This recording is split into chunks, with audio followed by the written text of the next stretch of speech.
देखो तुम्हारा जो चैप्टर है और इससे संदर्भित जो बातें हैं उसमें पिछले भी क्लास में हम तुमको हार्मोन के बारे में बताए थे।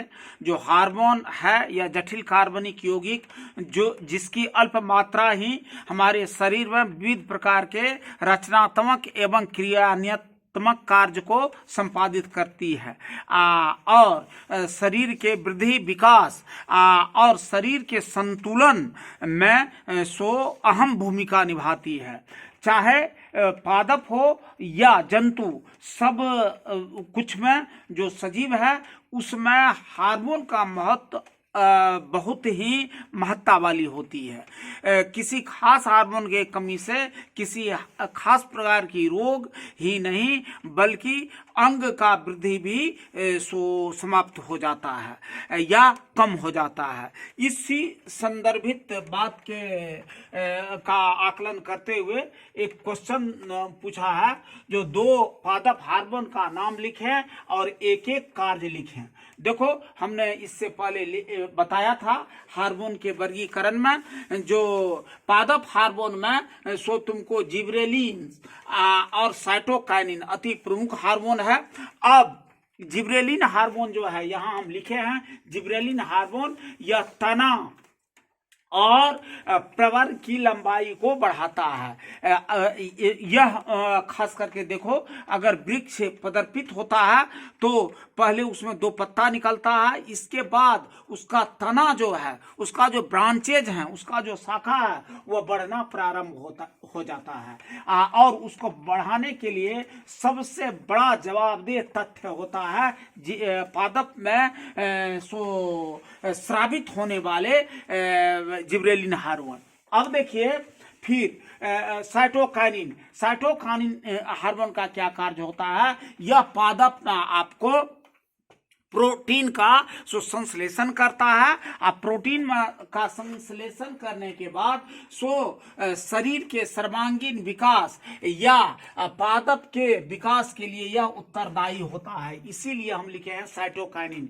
यह प्रोटीन की संश्लेषण में मदद करता है और पादप का विकास संपादित करता है। इस बात को हम लिखे हैं। अब देखिए मानव की शरीर में जिस तरह से पादप के लिए जरूरी है वृद्धि विकास के लिए, उससे कहीं आवश्यक होता है मानव या जंतु के लिए ये हार्मोन। और हार्मोन निकलता है कहाँ से, तो विविध प्रकार के ग्रंथि से, और यह बहुत अल्प मात्रा में निकलता है जो शरीर के विविध प्रकार का रचनात्मक कार्य क्रियात्मक कार्य को संपादित करने में अहम भूमिका निभाती है। अब यहाँ तुम्हारा क्वेश्चन है, थायराइड पैराथायराइड अग्नाशय से स्रावित होने वाले हार्मोनों का नाम लिखें।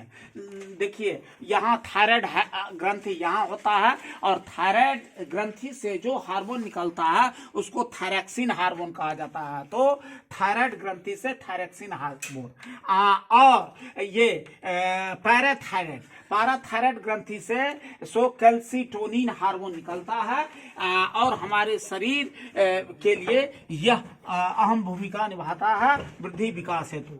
इसके बाद आपको अग्नाशय से आपको दो प्रकार का हार्मोन निकलता है। एक होता है ग्लूकागॉन हार्मोन और दूसरा होता है इंसुलिन हार्मोन।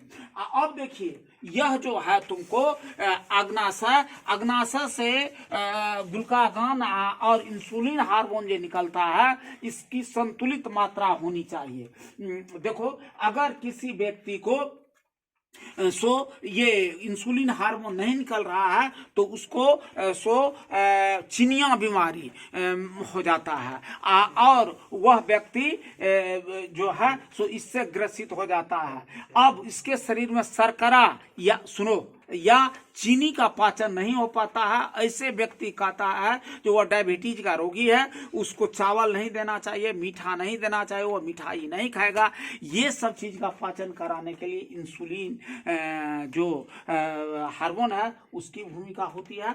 और इंसुलिन जो है वह आपको शर्करा ग्लूकोज या चीनी इसका तुमको पाचन करवाता है।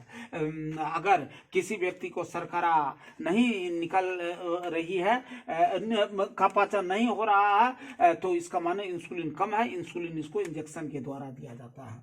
फिर आगे क्वेश्चन है जो तुम्हारा मॉडल सेट है उसमें पादप हार्मोन को कितने भागों में बांटा जा सकता है। देखो वैसे तो तुम पादप हार्मोन पादप के रचनात्मक क्रियात्मक विकास के लिए सो यह बहुत ही अहम भूमिका निभाती है और 4 पढ़ोगे, लेकिन एक्चुअली यह 5 प्रकार का होता है। उसमें gibberellins hormone, cytokinin hormone, auxins hormone, वृद्धिरोधक हार्मोन और ABA हार्मोन, सबका अलग अलग हम फिर कार्य बताते हैं। इसके बाद देखो लिखे हैं ये 5 है, gibberellin hormone, cytokinin hormone, auxins hormone, वृद्धिरोधक हार्मोन और ABA हार्मोन। अब मानव को अगर तुमको कोई चीज एक सुई गड़ जाता है तो तुमको तुरंत दिमाग में सूचना आ जाती है कोई चीज गड़ गया है। आग पर पैर पड़ गया, तुरंत तुमको सूचना मिलती है आग पर पैर पड़ गया है। यह नर्वस सिस्टम तंत्रिका तंत्र हमको दिमाग को सूचना देता है। तंत्रिका तंत्र सबसे बड़ी ऊतक होती है शरीर की और उसके अंतर्गत ग्राही का अध्ययन करना है। यहाँ लिखे हैं हमारे शरीर में ग्राही का क्या काम है। ये ग्राही हमें उद्दीपनों की जानकारी देता है। हमारे दिमाग तक जो है सो ग्राही ही हमें उद्दीपनों की जानकारी देती है। गर्मी, दर्द आदि की अनुभूति ग्राही से ही हमें होती है और तत्पश्चात सो हम अनुक्रिया करते हैं। तो इस तरह से ग्राही के बारे में अगर पूछता है हमारे शरीर में ग्राही का क्या काम है, तो कहना है ग्राही हमें उद्दीपनों की जानकारी देते हैं। ऊष्मा, दर्द आदि की अनुभूति ग्राही से ही होती है। समझ गए बात को। और नर्वस सिस्टम जो है, नर्वस सिस्टम सो हमारे लिए अति महत्वपूर्ण भूमिका अदा करती है और वह आपको हमारे शरीर में अगर नहीं रहे तो वह आपको हमारे शरीर के संतुलित विकास नहीं हो पाएंगे। चलिए।